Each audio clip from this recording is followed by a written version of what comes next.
கடந்த 5 ஆண்டு கால மாண்புமிகு முதல்வருடைய பணி மீண்டும் முதல்வர் நாற்காலியில் மாண்புமிகு முதல்வரை அமர வைக்கிறது. இதுதான் தமிழ்நாட்டில் திராவிட முன்னேற்ற கழகம் கூட்டணி கட்சிகளுடைய வெற்றி உறுதி செய்யப்பட்டதே அவருடைய பணி தான். இப்போ தெரிஞ்சுக்கிட்டே பாரதிய ஜனதா கட்சி பேச்சுக்கும் செயலுக்கும் எந்த சம்பந்தமும் கிடையாது. இந்த தேர்தல் முடியது வர நம்முடைய சிலிண்டர் விலை, எல்பிஜி கேஸ் விலை கூட்ட மாட்டேன்னாங்க, வணிக சிலிண்டர் விலை கூட்ட மாட்டேன்னு சொன்னாங்க, பெட்ரோல் டீசல் விலை கூட்டப்பட மாட்டேன்னு சொன்னாங்க.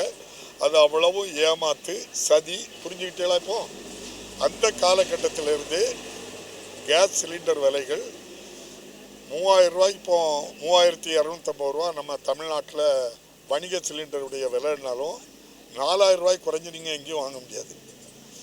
4000 ரூபாய்க்கும் கொடுக்குறது யார் அப்படின்னு சொன்னால் பாரதிய ஜனதா கட்சி சார்பாட்டு அந்த இயக்கத்தை சேர்ந்த நண்பர்கள் வச்சிருக்கக்கூடிய கேஸ் சிலிண்டர் மட்டும்தான் அவங்களுக்கு சப்ளையும் இருக்கும், 4000 ரூபாய்க்கு விற்கவும் செய்வாங்க.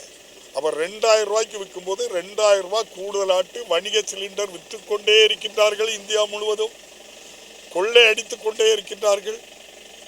இதுக்கு முழு காரணம் பாரதிய ஜனதா கட்சி எந்த நிலையிலும் மக்களிடம் சுரண்டுவதை தவிர்க்கவே மாட்டார்கள். மக்களிடம் சுரண்டி 50 நண்பர்களுக்கு 16 லட்சம் கோடி கடன் தள்ளுபடி பண்ணது போல விலையேற்றத்திலும் முழு காரணம் அவங்க தான். இதை விட கொடுமை, இந்தியாவினுடைய வெளியுறவு கொள்கை, பாரத பிரதமருடைய செயல்பாடு படுதோல்வியை காட்டுகிறது.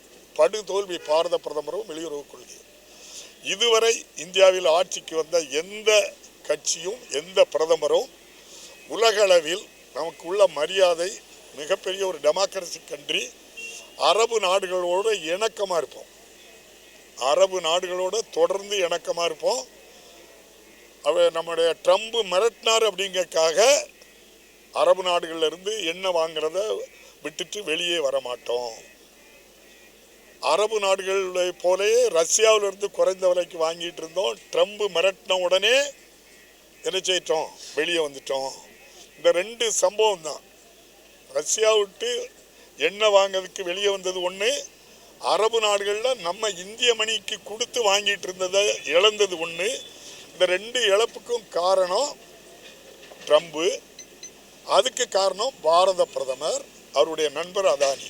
அவங்க 2 பேருக்கு இருக்க வழக்கு, அதை வச்சு ட்ரம்ப் மிரட்டுறாரு.